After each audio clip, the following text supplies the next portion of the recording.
इसलिए मरने के बाद में 10वां किया जाता है। 10वां का अर्थ होता है जिसने 10वां अंश अपनी कमाई का पर सेवा में लगा दिया, संत सेवा, गुरु सेवा, गौ सेवा में लगा दिया, उसका 10वां करो न करो, वो 10वां अंश धर्म के कार्य में लगाने से उसकी आत्मा की सदगति हो जाती है। लेकिन मनुष्य का मन बहुत लोभी भी है। तुम 10वां अंश की बात करते हो, एक अंश नहीं लगाना चाहिए। कितने लोग सत्संग में आते हैं, दूसरे का चप्पल पहन कर चले जाते। जब से कुर्सियों पर लोग बैठते हैं, चप्पल लोगों के बच गए। जब जमीन में बैठते थे लोग, चप्पलों को साइडों में उतारते थे, तो मेरे पास 50 लोगों की शिकायत आती थी, मेरे चप्पल जूता गायब हो गए। सोचिए, चप्पल 200 रुपये का चला गया, जूता 2000 का चला गया, और कुर्सी की कीमत केवल 300 रुपये। जूता 2000 का, 2000 रुपये में 7 कुर्सियां मिल जाएंगी। इसलिए सत्संग में कभी कभी कुर्सी भी दान दे दिया करो, ताकि तुम्हारा जूता तो बच जाए।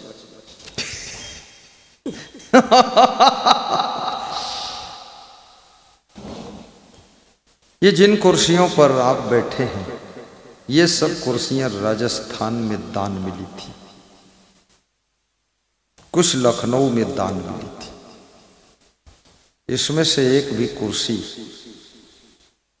एक दिन केवल मैंने बोल दिया था, एक ही दिन में सब कुर्सियां आ गई थी। जितनी कुर्सियां लगी हैं, इसके 3 गुना और रखी हैं।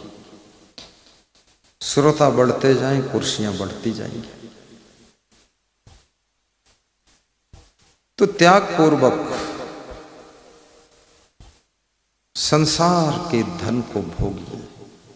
त्याग क्या करना है? आपके पास धन है, धन से दूध भी मिलता है और दारू भी मिलती है। दारू का त्याग कीजिए, दूध पी लीजिए। कृष्णा श्याम जी अभी बता रहे थे, गुरु जी के आश्रम गया हूं, VIP सेवा होती है। ये जो तुमने अन्नदान दिया है, ये तो 2 ही दिन के भंडारे में सब खत्म हो जाएगा। हमारे किसी भी आश्रम में भंडारा बंद नहीं होता है, और किसी आगंतुक से ये पूछा नहीं जाता है कि आप किस पंथ के हैं और कहां से आए। जो आया है वो मेरा है, उसके अंदर कुछ प्रेम है, इसलिए आया है, इसलिए उसकी सेवा कर देना। शराब का त्याग करो।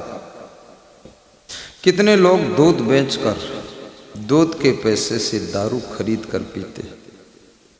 उनको उपनिषद के मंत्र को ध्यान देना चाहिए। कितने लोगों के परिवार के लोग बड़ी आशा के साथ बेटे को पढ़ाया लिखाया, आगे बढ़ाया, और बेटा जब सर्विस पा गया तो शराब पीने लगा।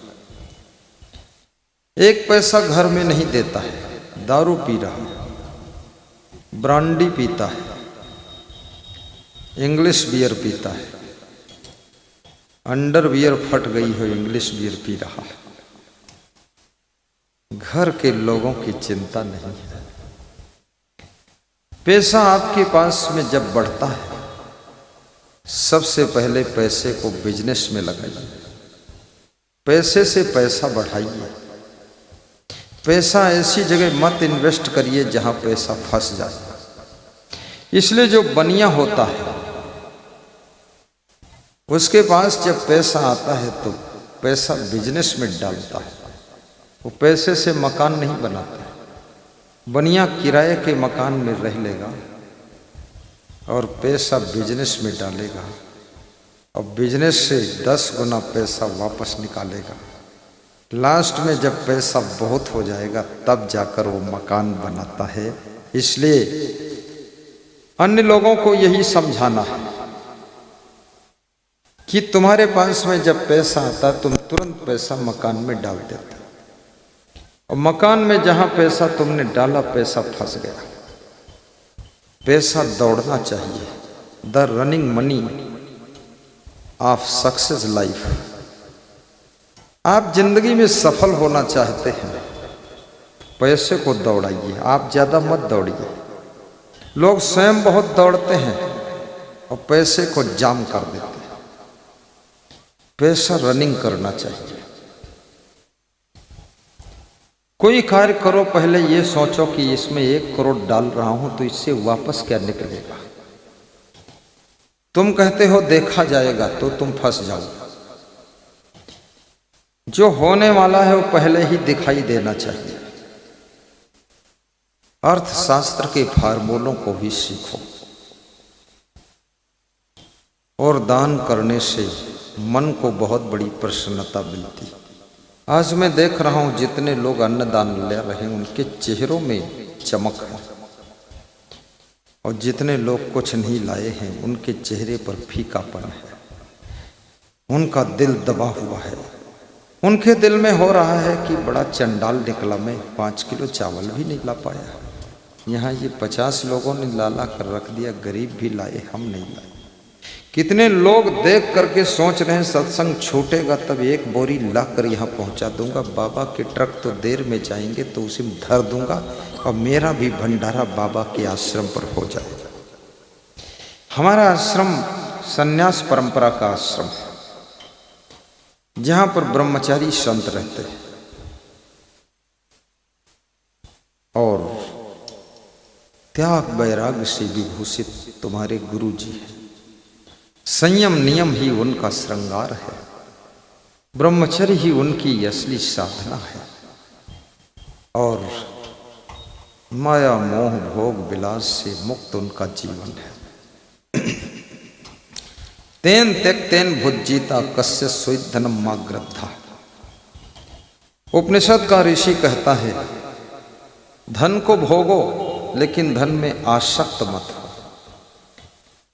धीरे धीरे जब तुम भोगों में आसक्त हो जाते हो, चिपक जाते हो, तो भोगों के बिना तुम दुखी रह जाते हो। जो चाय में आसक्त हो गया वो चाय के बिना दुखी हो जाता है। चाय न मिले तो चाय चाय शुरू कर देता है, और चाय की आदत भी जिनकी बन गई चाय छूटती नहीं। एक सज्जन दिन भर में 15 से 18 चाय पीते थे और पेवर दूध की पीते थे, और जितनी इच्छा होती थी उसमें इलायची लौंग भी डालते थे, बड़ी स्ट्रांग चाय बनाते थे। एक दिन उन्होंने कहा आप भी पी लीजिए। हमने कहा मैं तो साधु नहीं बना था, घर पर भी नहीं पीता था, मैं तो इसको छूऊंगा भी नहीं, क्योंकि इस चाय में बेईमानी है। बेईमानी क्या है? हमने कहा 15 चाय पीते हो, 1 चाय पीना चाहिए, 14 लोगों का हिस्सा तुम मारते हो, तुम बेईमान आदमी। और पेवर दूध की पीते हो, इसमें आधा से ज़्यादा पानी मिलाइए ताकि वो दूध 20 लोग और थोड़ा थोड़ा पी सकें। तो कुछ नहीं बोला। 37 साल बाद उस आदमी से मैंने पूछा क्या हाल चाल है, तो उसने बताया 320 पर शुगर है खाली पेट में। हमने कहा और भरे पेट में? बोले 500 पर निकल जाती। हमने कहा बहुत बढ़िया है, दमादम मस्त कलंदर, और तुम जैसे उल्लू का पहला नंबर। ये दूसरों का हिस्सा मत खाइए, अन्यथा तुम्हारी जिंदगी का किस्सा बिगड़ जाएगा। मिल बांट कर खाने की आदत बनाइए। जो भी तुमको मिला है वो केवल तुम्हारे लिए नहीं है। तुमको तो माध्यम बनाया है कुदरत ने, तुमको केवल निमित्त बनाया है। तुम्हारे हाथों को चुना है इस प्रकृति ने। तुम उन हाथों से दूसरों को बांटने का काम करो जो कि भगवान करता है।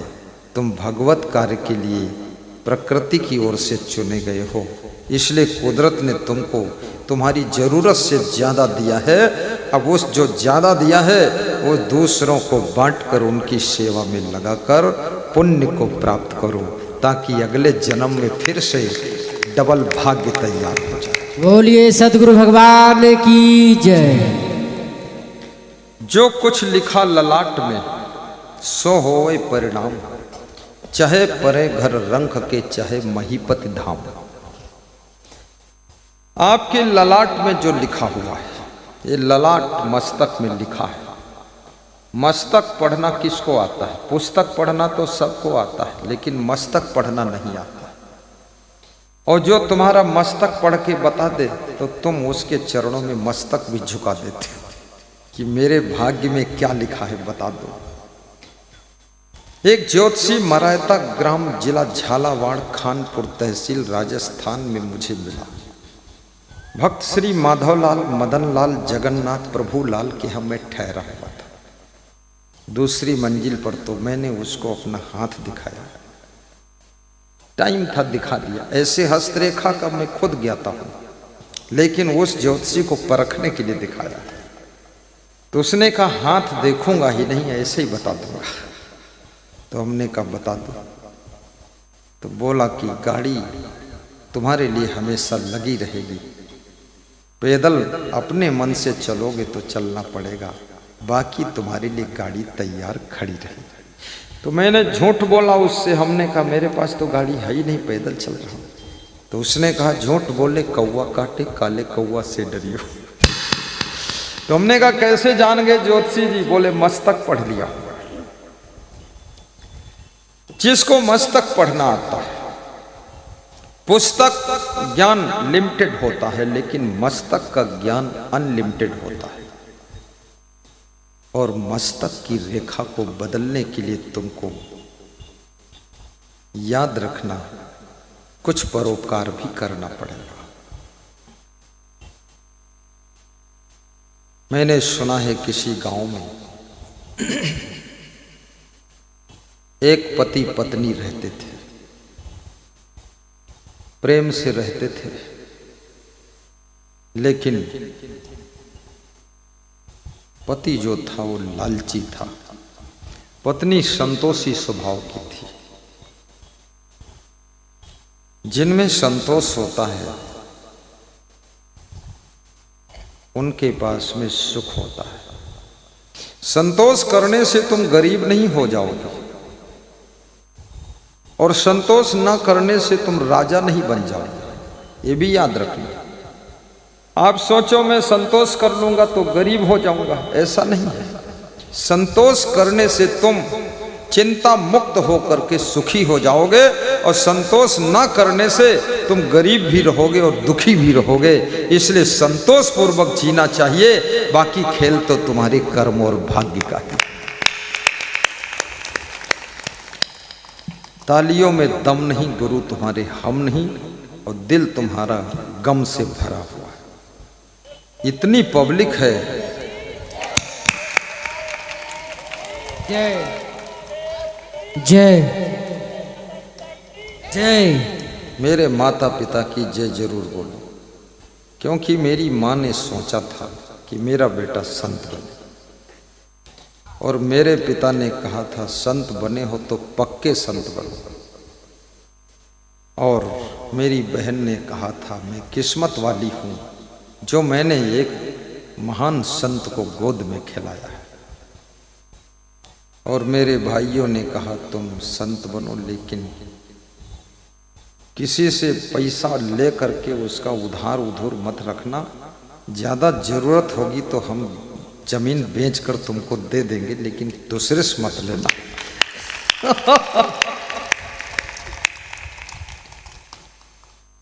माँ को हमेशा चिंता रहती है।